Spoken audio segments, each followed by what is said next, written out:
ये कहानी एक क्यूट सी आलू की बोरी की है जिसे हर कोई उसके मोटापे और लुक्स की वजह से नीचा दिखाता है और इसी वजह से भाई की जॉब भी चले जाती है और ये मेरी तरह बेरोजगार हो जाता है। पर एक दिन अचानक से ओका भाई दूसरी दुनिया में पहुंच जाते हैं और वहाँ के गॉड बन जाते हैं। ओका देव की जय हो। बट ये राज सिर्फ ओका और मुझे पता है। तो ये है हमारा मेन कैरेक्टर ओका। ओका जैसे तैसे एक नॉर्मल जिंदगी जीने की कोशिश करता है बट लुक्स की वजह से कोई भी इंसान ओका की इज्जत नहीं करता। ऐसे ही एक दिन मेट्रो में एक गवार लड़की ओका भाई पर झूठा इल्जाम लगाती है कि ये उसे छेड़ रहा था। छी, इसे तो कोई कुत्ता भी ना छेड़े। यू। इस बात पर मना करते हुए ओका भाई हड़बड़ाकर ट्रेन से बाहर निकलता है पर उसका पैर फंस जाता है और वो नीचे गिर जाता है और भाई के हाथ से उसका झोला गिर जाता है जिसके अंदर उसने कुछ एडल्ट मैगजीन्स और गेम्स रखे थे। ये देखकर आसपास के लोगों को यकीन हो जाता है कि वो लड़की सच बोल रही है और ये तो साला है ही ठरकी, इसकी तो माँ की।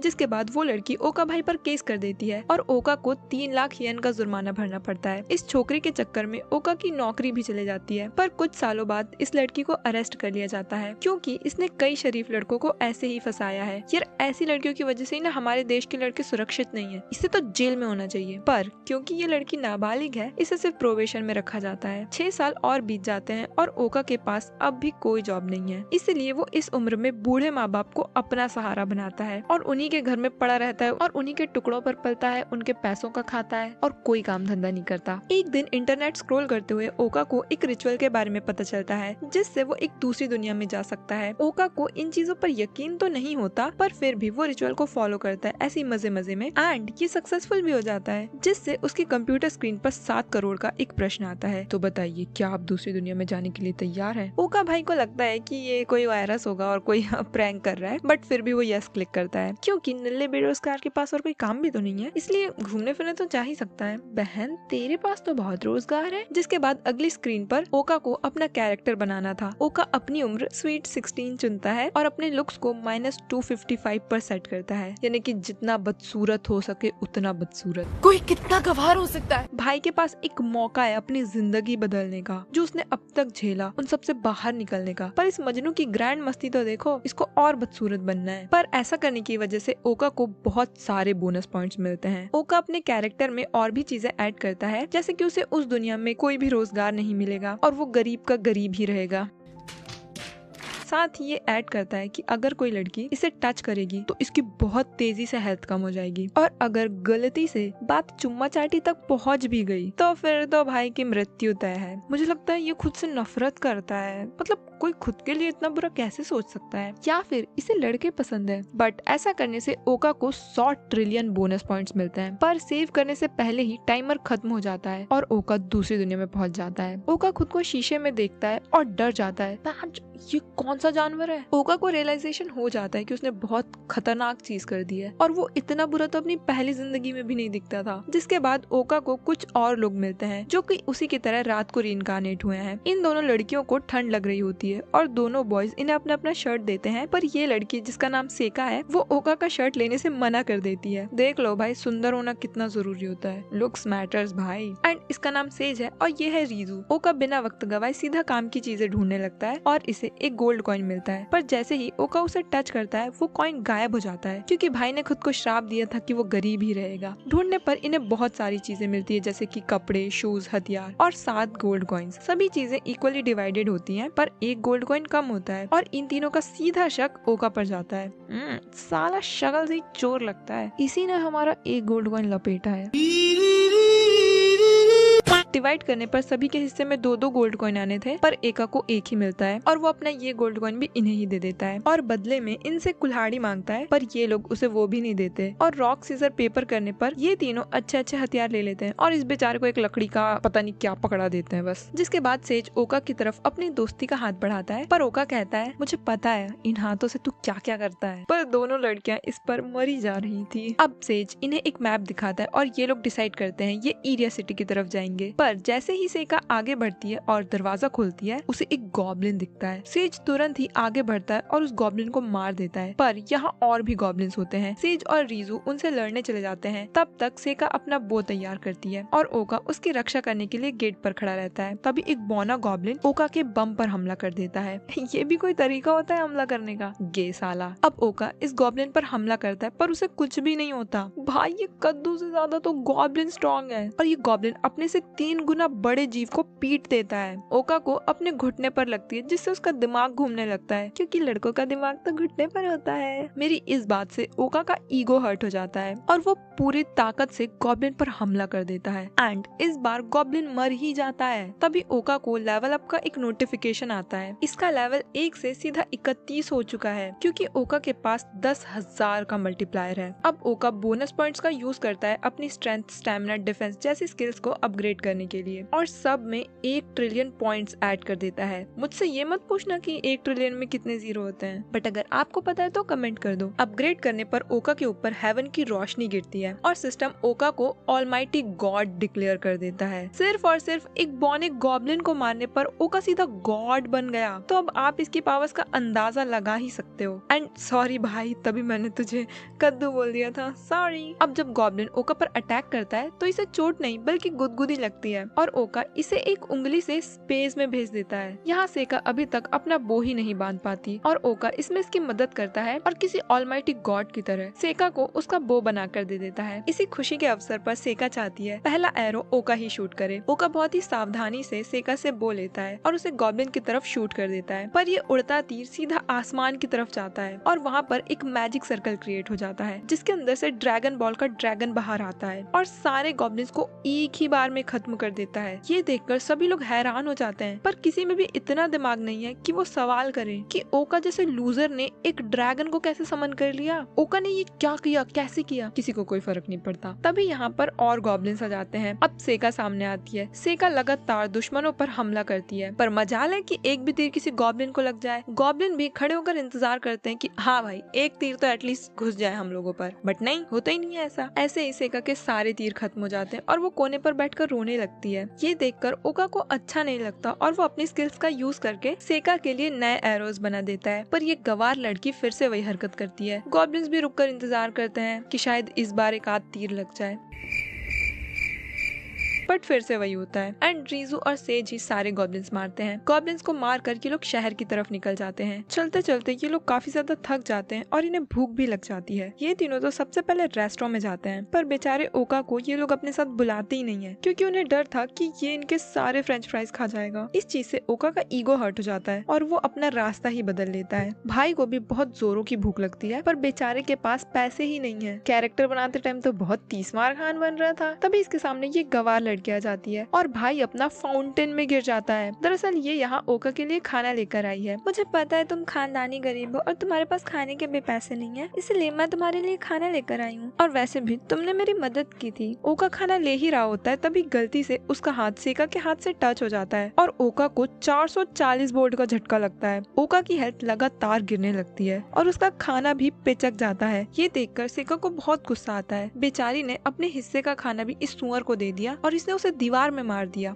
अरे सेका, मैं तुम्हारी खूबसूरती देखकर फिसल गया और खुद को संभाल नहीं पाया। ये सुनकर सेका का गुस्सा थोड़ा तो शांत हो ही जाता है। अब ओका उसी पिचके हुए खाने को खाने लगता है, क्योंकि भाई हमारा डाउन टू अर्थ है, उस पे कोई ईगो एटीट्यूड नहीं है। तभी सेका उसे साफ वाला खाना ऑफर करती है, जो कि उसने खुद के लिए लिया था, और ओका उस खाने को खा लेता है। जिसके बाद ये दोनों शॉपिंग करने जाते हैं। सेका अपने लिए 6 किलो एरोज खरीद लेती है, पर क्या ही फायदा, निशाने पर तो एक भी नहीं लगेगा। सेका ओका से कहती है तुम भी अपने लिए कुछ खरीद लो। उप्स, तुम तो गरीब हो, तुम्हारे पास तो पैसे ही नहीं है। ये औरत मुझे बार बार याद क्यों दिलाती कि मैं गरीब हूँ। तभी सेज और रीजू भी यहाँ आ जाते हैं और इन्होंने अपने रात बिताने के लिए एक होटल भी ढूंढ लिया था। ओका कहता है वो फुटपाथ में ही सो जाएगा, बट सैलमॉन भाई के रहते फुटपाथ पे सोना is not safe anymore guys. सेका कहती है अरे कोई बात नहीं, मैं पे कर दूंगी। पर क्यों? तुमने भी तो मेरी मदद की थी ना। देखो गाइस, अगर आप किसी की मदद करोगे तो आपकी की भी कोई मदद करेगा, इसलिए हमें हमेशा लोगों की मदद करनी चाहिए। और हाँ, इसे करंट इसलिए नहीं लग रहा क्योंकि सेका ने इसे कपड़ों के ऊपर से पकड़ा है। अब अगले दिन सुबह सुबह ओका अपनी टीम के लिए ब्रेकफास्ट में समोसे और जलेबियां लेकर आता है। टेस्टी खाना देखकर इन लोगों की तो लार ही टपकने लगती है। पर भाई, ये चिंदी चोर इतना सब लेकर कहाँ से आया? इसके पास तो पैसे भी नहीं है। ओका बताता है एक भले आदमी ने इसे ये सारा खाना दिया है। वो भला आदमी और कोई नहीं, मैं ही थी। सेका को थोड़ा बुरा तो लगता है। तुम्हें बाहर जाकर भीख मांगने की कोई जरूरत नहीं थी। तुम्हें पैसों की जरूरत थी तो तुम मुझसे मांग लेते। मैं बहुत अमीर हूँ। असल में ओका ने लकड़ियों से एरोज बनाए और उन्हें बेचकर एक वाउचर खरीदा और फिर उसके थ्रू उसने खाना खरीदा। ब्रेकफास्ट करने के बाद ये लोग डिसाइड करते हैं कि आज इन्हें एक गुफा को एक्सप्लोर करना है। ये लोग बात कर ही रहे होते हैं, तभी यहाँ एक बंदा क्यूशिरो आता है। क्यूशिरो रीइंकार्नेट हुए लोगों के लिए एक गाइड की तरह काम करता है और इस दुनिया में रहने में उनकी काफी मदद करता है। क्यूशिरो कहता है वो इन्हें गुफा तक सेफली पहुंचा देगा, बट बदले में उसे थोड़े पैसे चाहिए होंगे। ओका को इस बंदे पर शक होता है, पर अब जैसा कि ये लोग यहाँ पर नए हैं और यहाँ के बारे में कुछ भी नहीं जानते, तो भटकने से तो बेहतर ही है कि वो इस पर भरोसा कर ले। एंड सेज ये डील फाइनल कर देता है, जिसके बाद सभी लोग गुफा की तरफ निकल जाते हैं। तभी इनका सामना गॉब्लिन से हो जाता है और हमारी ओवर स्मार्ट छोटी बच्ची आगे आकर तीर बरसाने लगती है। एंड अगेन वही होता है, एक भी तीर किसी भी गॉब्लिन को नहीं लगता। क्यूशिरो सेका को समझाता है अपने एरोस को ऐसे इस्तेमाल करना चाहिए जैसे हर एक एरो की कॉस्ट 1 मिलियन येन है। अब पैसों की बात आ गई तो छोटी बच्ची का दिमाग भी चलने लगता है और इस बार वो बहुत ही आराम से एम करके शूट करती है एंड वो एरो गॉब्लिन को लगता है। फाइनली छोटी बच्ची ने निशाना लगाना सीख लिया। सभी गॉब्लिन्स को मारकर ये लोग आगे बढ़ जाते हैं और रास्ते पर रुककर अपनी ट्रेनिंग भी करते हैं, जिसमें क्यूशिरो इनकी मदद करता है। क्यूशिरो ओका से भी पूछता है कि आखिर वो ट्रेनिंग क्यों नहीं कर रहा, बट ओका बहाना मार देता है कि उसे लूज मोशंस हो गए हैं। अगर तुम ट्रेनिंग नहीं करोगे तो मेरी तरह वक्त से पहले रिटायर हो जाओगे। दरअसल क्यूशिरो पहले एक मर्चेंट्री ग्रुप में था, जिस ग्रुप का कैप्टन इसका दोस्त था, पर फिर ज्यादा काम ना करने की वजह से क्यूशिरो रिटायर हो गया और उस दोस्त ने मेहनत करके अपना रैंक बढ़ाया और एक दिन किंग भी बन गया, जबकि उसका लेवल सिर्फ 80 है और उसके स्टैट्स का एवरेज 160 है। अब ये लोग आगे बढ़ते हैं और केव तक पहुंच जाते हैं। ये लोग केव के अंदर जाते हैं और चलते चलते ये लोग एंड में पहुंच जाते हैं, जहाँ पर इन्हें एक बहुत बड़ा दरवाजा मिलता है जिसके अंदर इस डंजन का बॉस रहता है। क्यूशिरो का काम यहीं पर खत्म हो जाता है, पर वापस जाने से पहले वो इन सभी को एक कॉन्फ्रेंस रूम में लेकर आता है, जो कि किसी और दूसरे रीइंकार्नेटेड बंदे ने बनाया है। क्यूशिरो का कहना है इस रूम में कोई भी मॉन्स्टर नहीं आ सकता और ये रूम रेस्ट करने के लिए टोटली सेफ है। बट ओका को अच्छे से पता है एरिया टाउन के 200 किलोमीटर के रेडियस में कोई ऐसा सेफ प्लेस है ही नहीं जहाँ पर कोई मॉन्स्टर ना जा सके, और इसका शक क्यूशिरो पर और भी बढ़ जाता है। रूम के अंदर लेज और कोक रखा हुआ था और ये एक तरह से इन लोगों की वेलकम पार्टी थी। ओका को अपनी स्किल से पता चल जाता है कि इनके ड्रिंक्स में बेहोशी की दवाई मिलाई गई है, पर ये ओका पर कोई काम नहीं करेगी। फ्री का खाना देखकर इनकी लार टपकने लगती है और सब शुरू हो जाते हैं। नशा वशा करके सेज बताता है वो पहले एक बिजनेसमैन हुआ करता था, उसकी खुद की एक सक्सेस लाइफ नाम की कंपनी थी एंड एक दिन उसकी कंपनी में एक सेल्समैन आया था एक मशीन बेचने के लिए, और वो सेल्समैन और कोई नहीं ओका ही था। ओका ने जाने अनजाने में सेज की बहुत मदद की, उसे ये सिखाया कि लाइफ बहुत छोटी है, हर चीज के बारे में इतना नहीं सोचना चाहिए और जिंदगी को बस खुलकर जीना चाहिए। सेज ने ओका की बात मानी और अपनी जिंदगी को अपने तरीकों से जीने लगा, जिससे उसका बिजनेस भी और ग्रो होने लगा। बट उसके बाद एक छोटी सी गलती की वजह से सब बर्बाद हो गया और सेज सड़क पर आ गया, पर इसे सिर्फ इस बात का गिल्ट है कि ये ओका का शुक्रिया अदा नहीं कर पाया। सेज ओका से उसका पूरा नाम पूछता है, पर ओका अपना नाम गलत बताता है क्योंकि वो नहीं चाहता कि उसे कोई भी पहचाने। तभी क्यूशिरो अपनी गैंग लेकर इन्हें लूटने पहुंच जाता है। ये तीनों तो बेहोश हो जाते हैं और ओका के लिए ये बहुत अच्छा मौका था अपनी कमाल की स्किल्स दिखाने का और खुलकर फाइट करने का। पर तभी सेज जैसे तैसे उठता है अपने दोस्तों की जान बचाने के लिए। ये गुंडे सेज पर हमला कर देते हैं और वो बचने के लिए कुछ नहीं कर पाता। तभी ओका उठता है और अपने पिगी अटैक का यूज करके इन्हें पिचक देता है। ओका उछल उछल कर इन लोगों की बैंड बजा देता है। अपने वेट का क्या सही इस्तेमाल कर रहा है ओका। अब सारे गुंडे ओका पर एक साथ हमला कर देते हैं, पर ओका अपनी मोटी बुद्धि का इस्तेमाल करके अरे ये क्या हो गया,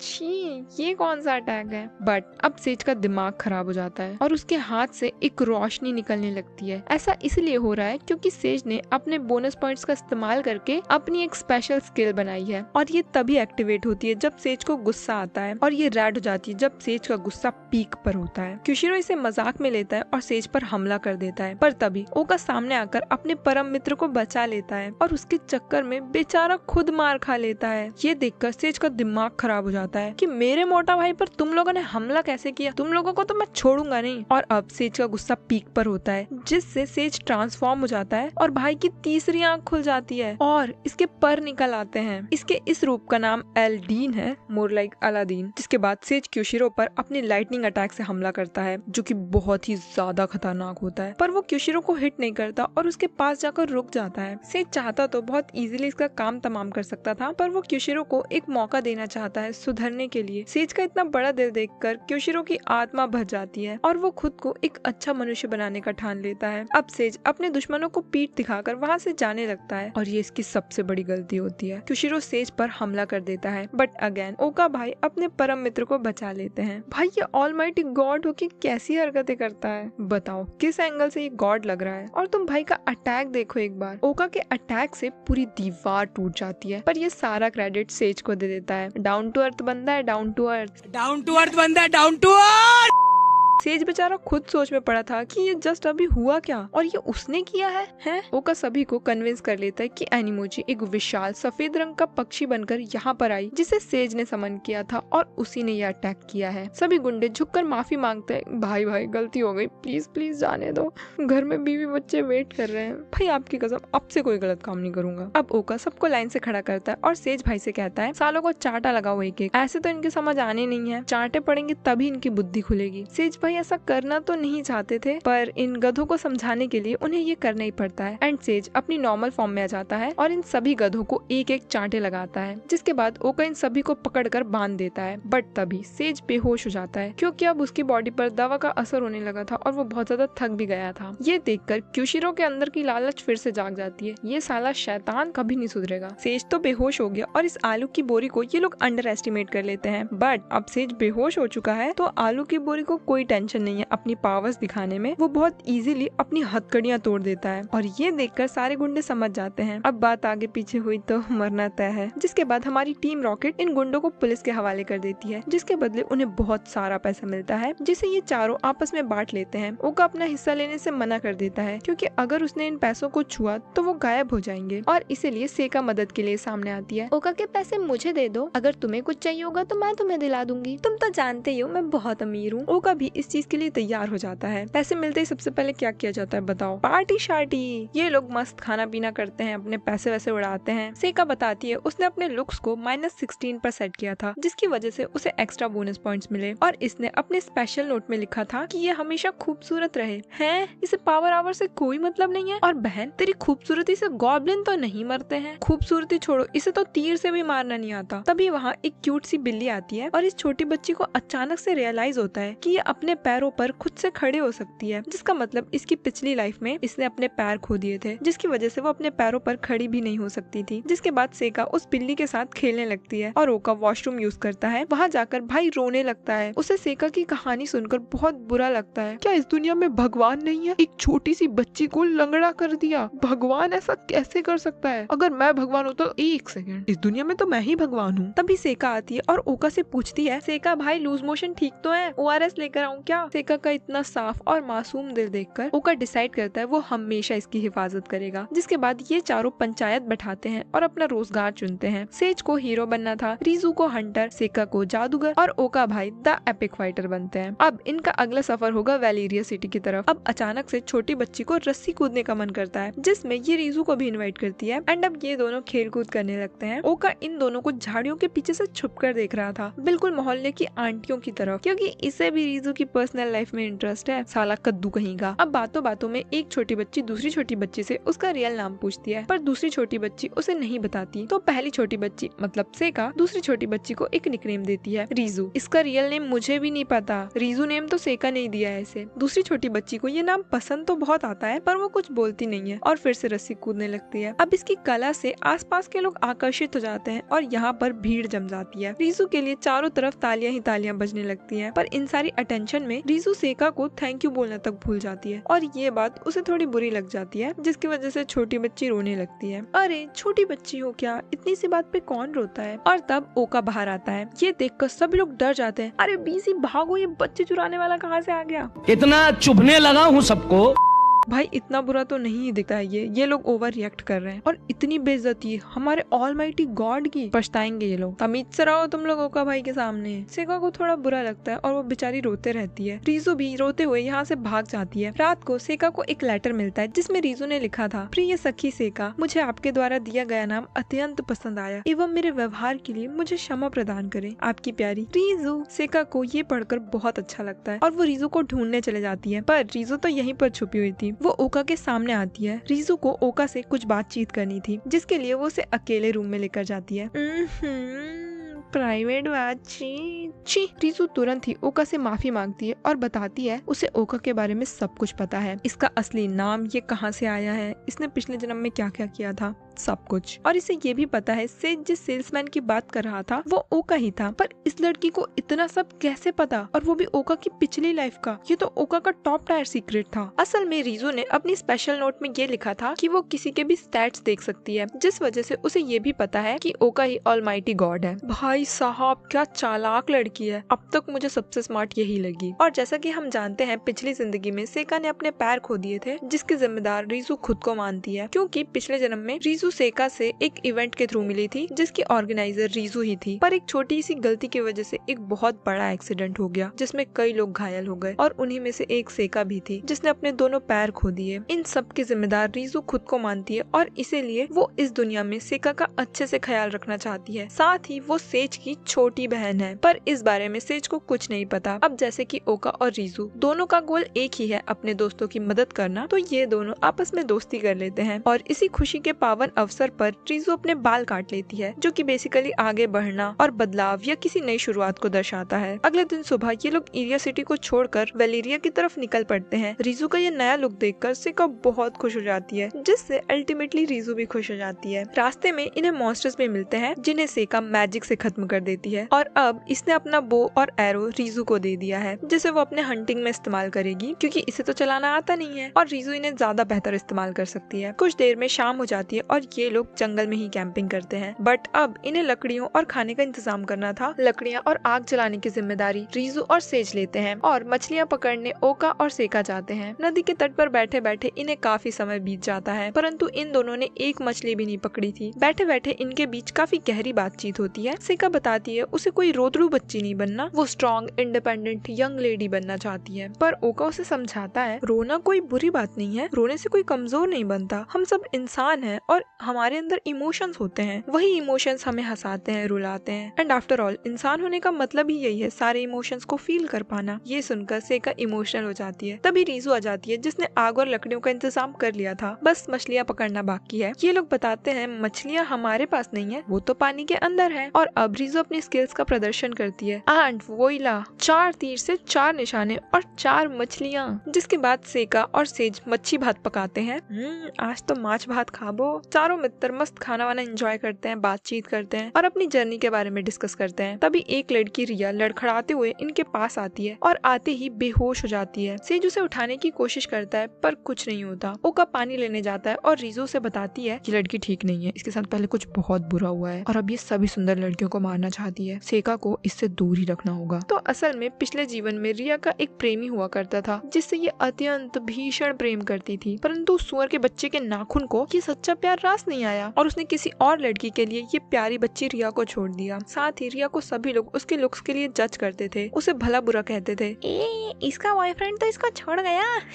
ये सब सुन सुनकर रिया का दिमाग खराब हो जाता है और वो एक दिन ठान लेती है कि वो इस दुनिया की सारी सुंदर लड़कियों को खत्म कर देगी और फिर कोई उसे जज नहीं करेगा, फिर वो खुल के रह सकती है। इवन रिया ने अपने स्पेशल नोट में भी यही लिखा था कि उसे इस दुनिया की सारी सुंदर लड़कियों को मारना है। जिसके बाद उसने इस दुनिया में कई लोगों के साथ ग्रुप ज्वाइन किए और सुंदर लड़कियों को मारती गई, पर फिर ग्रुप के बाकी लोग इसकी जान के पीछे पड़ गए और उनसे बचते बचाते ये यहाँ तक पहुँची है। थोड़ी देर में इसे होश आ जाता है। सेका इसकी मदद करती है पर रिया को ये पसंद नहीं आता और वो सेज के साथ आग के पास जाकर बैठ जाती है। सेका रिया के लिए बहुत प्यार से खाना भी लेकर आती है, पर रिया उसे मारने के लिए अपना हथियार ढूंढने लगती है। ऊपर से रीजू भी इस पर नजर रखे हुए थी जिसने इसके हथियार पहले ही हटा दिए थे। अब सेज अपना इंट्रोडक्शन देता है। सेका भी रिया से दोस्ती करने की कोशिश करती है पर रिया डर जाती है और सेका बेचारी बेचारी अपसेट हो जाती है, यार ये छोटी बच्ची कुछ ज्यादा ही प्यारी नहीं है। यहाँ पर रिया का टारगेट सेका है, जिसे वो अकेले में ले जाने की कोशिश करती है, ये बहाना मारकर कि उसे अपने घाव साफ करने हैं और नहाना भी है, जिसमें उसे सेका की मदद लगेगी। सेका रिया के साथ जाने के लिए तैयार हो जाती है, पर ओका डर जाता है और सामने आ जाता है, जिसे देखकर रिया कहती है, ए सुअर के बच्चे, मुझसे तो दूर ही रहना, टांगे तोड़ दूंगी तेरी। तभी रीजू भी यहाँ आ जाती है, जो कि सेका को रिया के साथ अकेले नहीं जाने देना चाहती थी, और वो भी इसके साथ जाती है। ये तीनों नदी की तरफ निकल जाते हैं और हमारी गवार प्यारी छोटी बच्ची रिया को एक स्वॉर्ड दे देती है, ताकि ये रास्ते में मॉन्स्टर्स को मार सके, पर लगता है मॉन्स्टर से पहले ये तुझे ही मार देगी। ओका भी इनके साथ जाना चाहता था, पर सेज उसे रोक लेता है। बड़े भाई आराम से, बालिकाएं स्नान करने जा रही हैं, आप उनके साथ नहीं जा सकते। ये दोनों यहीं पर रुकते हैं और सेज ओका को खाना देता है, पर ओका भाई तो अचानक से वाइब्रेट होने लगते हैं। असल में ओका अपनी फुल स्पीड से चक्कर लगा रहा है। ये देखकर सेज का दिमाग घूमने लगता है और ओका अपने मैजिक से उसे सुला देता है। दूसरी तरफ रिया अपने मकसद को अंजाम देती है और वो सेका की दी हुई स्वॉर्ड उसी पर तान देती है। मैंने तो पहले ही कहा था। ओका और रीजू छुपकर ये सब कुछ देख रहे थे। रिया को कहीं ना कहीं पता है कि जो भी वो ये कर रही है वो गलत है। हालांकि उसने गुस्से में ये ठान लिया था कि वो सबको मार देगी, पर शायद अब उसे समझ आ चुका है कि ये बहुत ज्यादा हो रहा है। पर उसके स्पेशल नोट की वजह से वो मजबूर है और खुद को ये सब करने से नहीं रोक सकती। सेका रोते हुए रिया से पूछती है कि आखिर उसने अपने स्पेशल नोट में ये सब क्यों लिखा, और रिया इसे अपनी दुख भरी कहानी सुनाती है कि कैसे सुंदर लड़कियों ने उससे उसका बॉयफ्रेंड छीन लिया और फिर उसे मीम मटेरियल बना दिया। पर आज ये सब खत्म हो जाएगा, क्योंकि अब इसे सेज मिल गया है, जो कि उसकी बहुत फिक्र करता है और इसे यकीन है वो इसे छोड़कर नहीं जाएगा। रिया सेका पर हमला कर देती है, पर तभी रीजू इसे रोक देती है और इस पर कंटिन्यूस एरो शूट करती है। रिया अपनी स्वॉर्ड की तरफ भागती है, तभी ओका इसे रोक लेता है और अपनी स्वॉर्ड से इसका दूसरा हाथ भी काटने ही वाला था। तभी सेका की पूरी बॉडी ग्लो करने लगती है और प्यारी बच्ची ट्रांसफॉर्म होकर एक एंजल बन जाती है। इसके सुनहरे सुनहरे पंख भी निकल आते हैं। अब रिया डॉन को सेका से डर लगने लगता है और ये लड़खड़ाकर नीचे गिर जाती है। तभी सेका इसके पास आ जाती है और इसे समझाती है, बेटा ये सब करके कोई फायदा नहीं है, आप अपना बदला लेना चाहती हैं और आज तो आपको ये संतुष्टि मिल जाएगी, परंतु कल को आपको सिर्फ अफसोस ही होगा। इसलिए उन सभी को माफ कर दो जिसने आपके साथ बुरा, आपका मजाक बनाया, आपको बुरा भला कहा, क्योंकि बदला लेने की भावना सिर्फ हमें ही तकलीफ देती है। इन बातों से रिया को रियलाइज हो जाता है वो जो ये सब कर रही है वो गलत है, पर बेचारी अपनी स्पेशल नोट की वजह से मजबूर है। अब सेका के हाथ से एक सुनहरी रोशनी निकलती है, जिससे वो रिया का कटा हुआ हाथ वापस ले आती है, जो कि किसी अजूबे से कम नहीं, क्योंकि ओका द ऑलमाइटी गॉड भी ये नहीं कर सकता, पर सेका ने ये कर दिखाया। और वैसा इसलिए कर पाई क्योंकि उसने अपने स्पेशल नोट में लिखा था कि जब भी उसके दोस्त मुसीबत में होंगे तो सेका एक एंजल बनकर उनकी हमेशा मदद करेगी। पिछली लाइफ में सेका के चेहरे पर एक बड़ा निशान था और इसकी एक आंख खराब थी, तो इसे पता है वो दर्द जब इसके पास वो ना हो जो हर किसी के पास नॉर्मली होता है। रिया भी सेका के दर्द को समझ पाती है और अपनी स्वॉर्ड लेकर जंगल की तरफ भाग जाती है। रीजो इसका पीछा करती है और सेका बेहोश होकर अपनी नॉर्मल फॉर्म में आ जाती है। दूसरी तरफ रिया एक पेड़ पर अपनी स्वॉर्ड से कुछ लिखती है, जिसके बाद वो उसी स्वॉर्ड से अपनी आंख फोड़ने वाली थी। तभी ओका आकर इसे रोक देता है। ये अपनी आंख फोड़कर खुद को अंधा करना चाहती है, क्योंकि ना ये सुंदर लड़कियों को देख पाएगी और ना ही इसे उनको मारने का भूत सवार होगा। ओका भाई इसे समझाते हैं और इसके सामने एक ऑफर रखते हैं कि वो अपनी शक्तियों का इस्तेमाल करके रिया को अंधी कर देंगे और वो जब चाहे अपनी आंख की रोशनी वापस भी ला सकती है। रिया इस ऑफर को एक्सेप्ट कर लेती है और खुद को अंधी करवा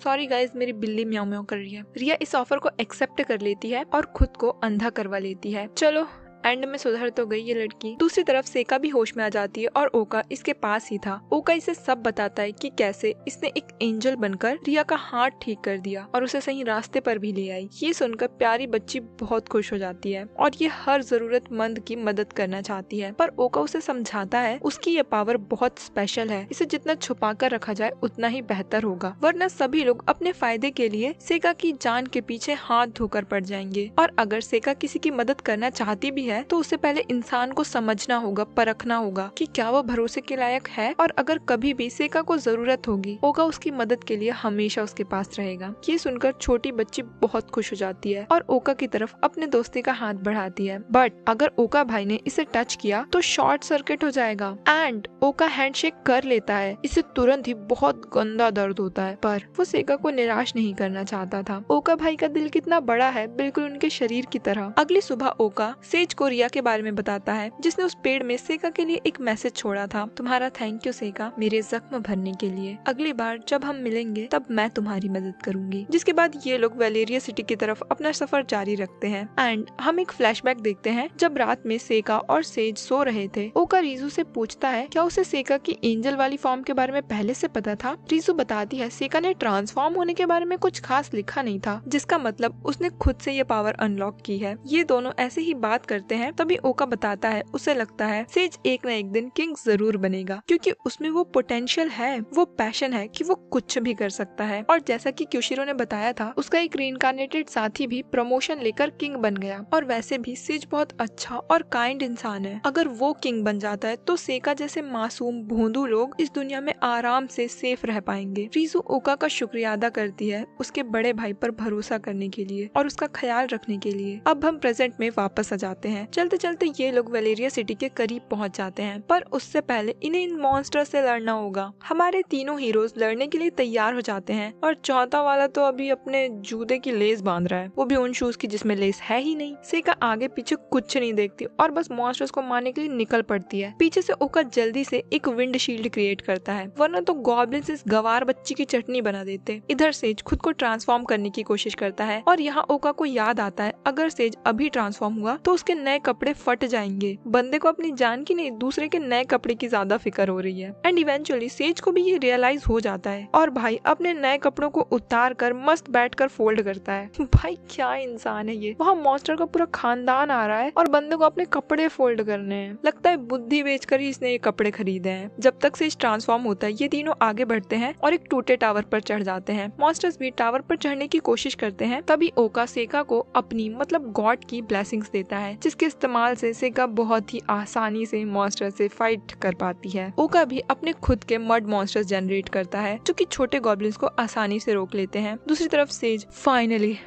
फाइनली अलादीन में ट्रांसफॉर्म हो जाता है और अपनी टॉप स्पीड से मॉन्स्टर्स की तरफ भागता है। पर भाई ये पंख क्या चोर बाजार से खरीदे थे और यहाँ सिर्फ शो ऑफ के लिए है। अब अलादीन अकेले ही मैदान में उतर जाता है और सभी मॉन्स्टर्स की छुट्टी कर देता है, पर तभी उसके पीछे 10 गुना बड़ा एक रॉक मॉन्स्टर आ जाता है। पर अलादीन भी किसी से कम है क्या। भाई अपना रेड कटर अटैक यूज करता है जो कि बहुत खतरनाक होता है और इस अटैक से मॉन्स्टर को कुछ नहीं होता। बेचारा सेज पूरे मॉन्स्टर समाज के सामने बेइज्जती हो गई। भाई का ऑरा माइनस हो गया।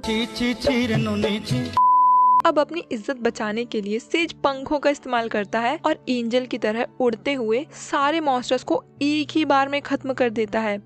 पर ये इसने किया कैसे, छोड़ो। और ऐसे ही शाम हो जाती है, जिसके बाद ये लोग अपना सफर जारी रखते हैं। एंड सेका जाती है और सेज से अलादीन के बारे में पूछती है। बेचारी छोटी बच्ची को यही नहीं पता कि अलादीन और सेज एक ही इंसान है, क्योंकि इसने उसे ट्रांसफॉर्म होते हुए नहीं देखा। और सेज भी झूठ बोल देता है। काश मैं भी अलादीन से मिल पाता, वो कितना कूल है ना। काश मैं भी उसकी पावर्स देख पाता। एंड इसी के साथ ये वीडियो खत्म होती है। आई नो आपको ये वीडियो बहुत अच्छी लगी, तो आपको तो पता ही होगा क्या करना है अब। जल्दी से जाके अब ये वाली वीडियो देखो। Till then bye bye.